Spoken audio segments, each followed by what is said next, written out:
What's going on, guys? Welcome back to another episode of Hustle with JesseW. Today we're going to go over a little day trading recap. Check it out.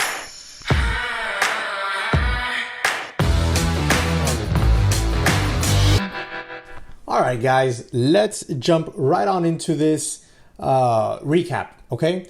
Now, I took two trades today, okay? Two trades. The first one didn't do too well. I jumped in a little early.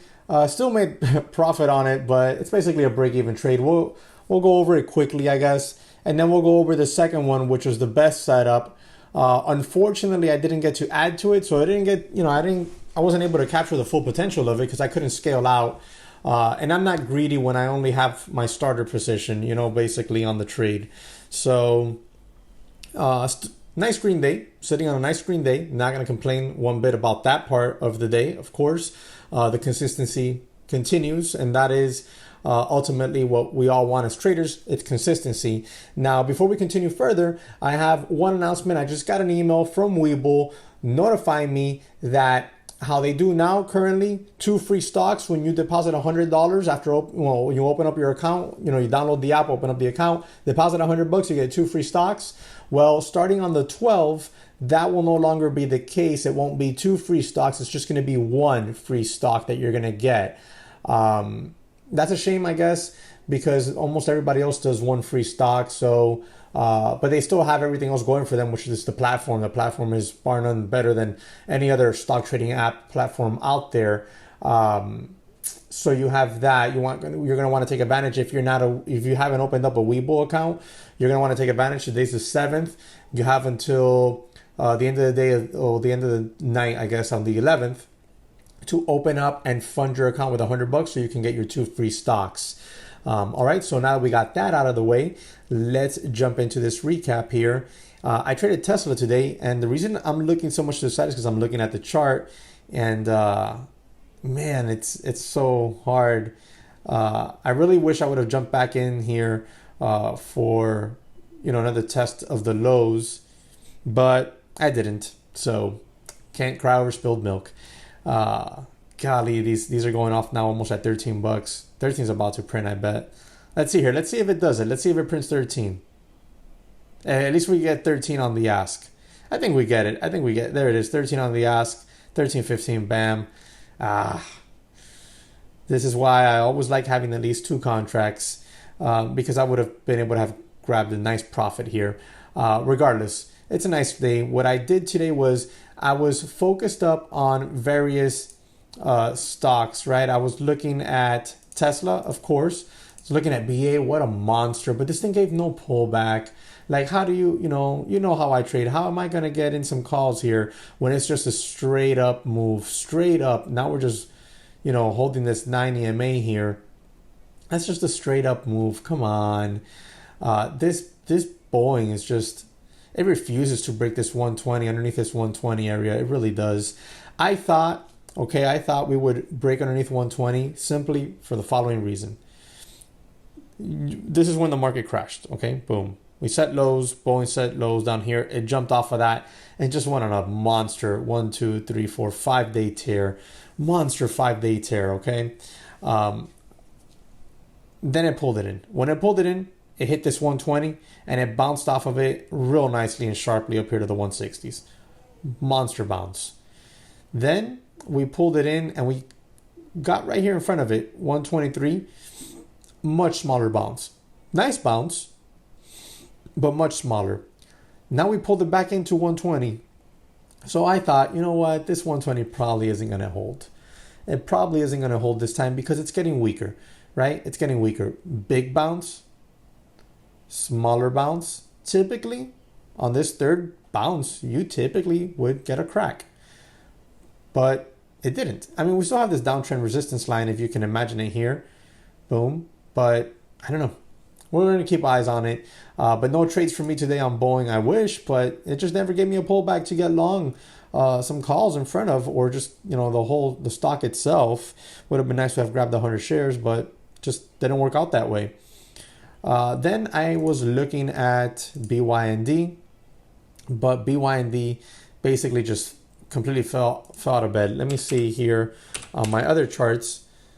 Show you BYND there. So yeah, it just fell out of bed. Look at this thing. Watch. So let me show you the daily on BYND. Right here, like this 130, 130, like 5 area. I was looking for it to maybe like pierce. You know, that's at daily level there, and then reject, but it never got up that high. It never got up that high.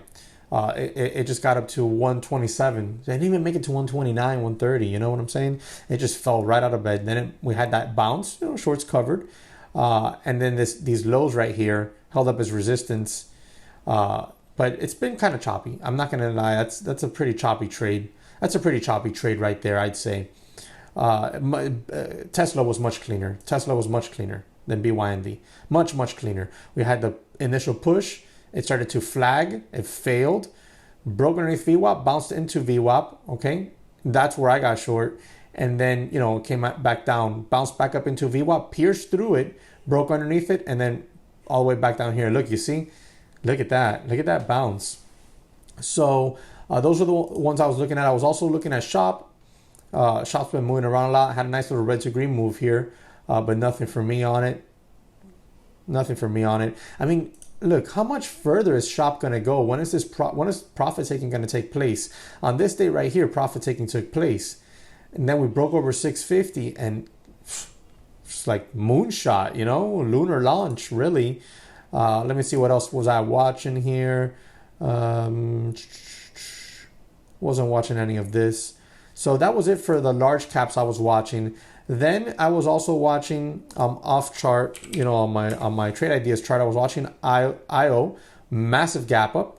That's a monstrous gap up, okay, from like $1.66 all the way up here to a high day of, you know, what is this, 436, boom. But it hasn't done anything since. And I was also watching, I tweeted my watch list.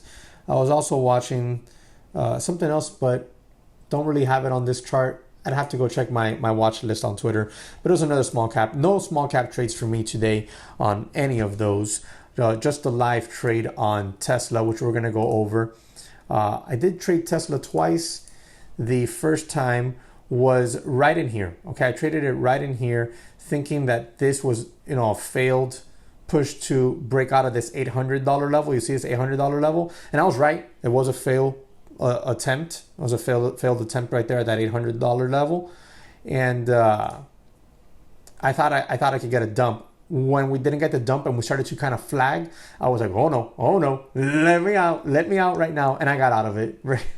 I got out of it. I had 2 contracts, which is what I wanted, you know, when I traded it down here. I had 2 contracts, and sold the first for like a $2 loss, and then sold the second for a $4 win. So I literally made like $2 and change on this trade. So that was pretty funny. That's when I waited. I was like, okay, that was extremely uncomfortable. I was anticipating that $800 level was going to hold as resistance, and I got a little ahead of myself. So, you know, when we were flagging, I was actually looking at calls, but I was like, no, I would rather it flag closer to this VWAP, and it's not going to happen. So I'm not going to take a call on this. I'm going to wait and see if we break underneath VWAP and then hold VWAP as resistance. And that was the play. That was the clean cut setup. And that's the setup I traded.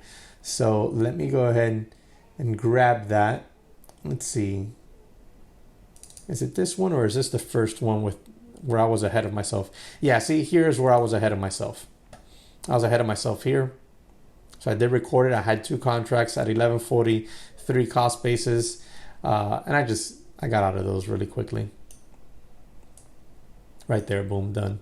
And I'll show you the P&L in a second. I believe this is the actual trade I'm in. Yeah, okay. So right here, I jump into it, you know, because I'm looking for this VWAP. Let's bring this down some. I'm looking for this VWAP to hold resistance. This 9 made a crossover and push this down. And I really want to add a second contract. But I felt like I didn't have the opportunity to add to it. Because look, you know, we don't get another, I wanted a quick little pop, but we don't get it. We just get a big, you know, dump candle. It's like, oh, okay, I guess I have to take this off. Because ideally here, what I would have wanted to have done was very simple. Basically take off the first one, in this area right here in front of the 780, which was resistance here, here, and then kind of like a support zone here. So right in front of the 780, I wanted to take off one contract and hold on to the second contract for the push down to test the low of day area. That would have been a monster trade. So that's ideally what I would have wanted to have done on this trade. Okay. Let's see here. It was not a very long trade at all. Not a very long trade at all. Fast forward just a tad here. So you see how we don't get, like, it's just one big heavy candle. This 9 EMA starting to creep up over VWAP. No real shot at adding, you know, in a clean area. See, like not even this gives me a quick little bounce, nothing. I was like, well, I guess, you know, right here in front of the 780 area, previous support zones, resistance area, I'm going to have to take that off there. I wasn't happy about doing that, but I have to be prudent, right? I have to be prudent because we could have easily bounced there and, you know, Tesla could have just punched right through VWAP again. It's anyone's guess. Higher probability that VWAP would fail, you know, and maybe I get a shot to add there, but you also got to take into consideration the time decay on contracts. Even though these expire tomorrow, you know, time's still on my side. I'm not going to get risky. I'm not going to get risky. I'm not going to get ultra greedy either, right? I figured I can always just re-enter if needed. That's what my thought process was. I didn't get to add my second contract, so we're here. Look, this is 780, right? Look at this line. Look at all support at 780, you know, yesterday. And look at all its resistance at 780 yesterday. So it could easily become support. It could really easily become support. It's not like it's a huge volume. There's more volume to the upside on this push than there is on this little dump, right? So it's not like it's far-fetched for 780 to hold support. So I thought to myself, I got to be prudent. I only have one contract here. I'm not looking to be greedy, and this is my first take profit anyways. Had I had two contracts, this is exactly what I would have done. I would have taken profits here and held on to see if I can get further extension with my second contract. So I put out an order right there. I'm on the ask at 10:05. I get filled and I'm done. I'm out. Follow up what happens here with this is it dumps all the way down here to 778. Now, down here, I mean, these contracts aren't going for much more. 1033, 1075, you know, like, I mean, it's good, but it's not like I left $200-300 on the table in that sense, right? I took them off at 1005 from 902, and then we dump. See, this is where the zone I would have been looking to start taking profit on the second contract, right here in front of these lows. That's where I would have looked to. So in that case, on my second contract, I would have boomed out like $200. This would have been an easy $300 winner, right? Actually more. This alone would have been almost $300, plus my $100 winner earlier. You know, it would have been a $400 day. Boom. But look at this candle. Look at that. That's wild, right? And that's the type of stuff Tesla can do. And now you've seen this go from $12 all the way to $10.50, right? This could have easily happened right here at 780. If we would have held support there at 780 because of this zone, and it would have pulled out one of these type of candles, this could have easily gone from, you know, a $1 a share per contract winner to boom, I would have lost instantly, like $2 as I'm holding it all the way up to VWAP, right? It could have happened. So I had to be prudent, and that's my first sell target. I had to take it off. Simple as that. Does it stay there? I mean, look at that, and look at the volume. Look at the volume on that bounce compared to the volume on the drop. These are all the type of things that I'm watching. Now, does that hold? It doesn't hold. Right?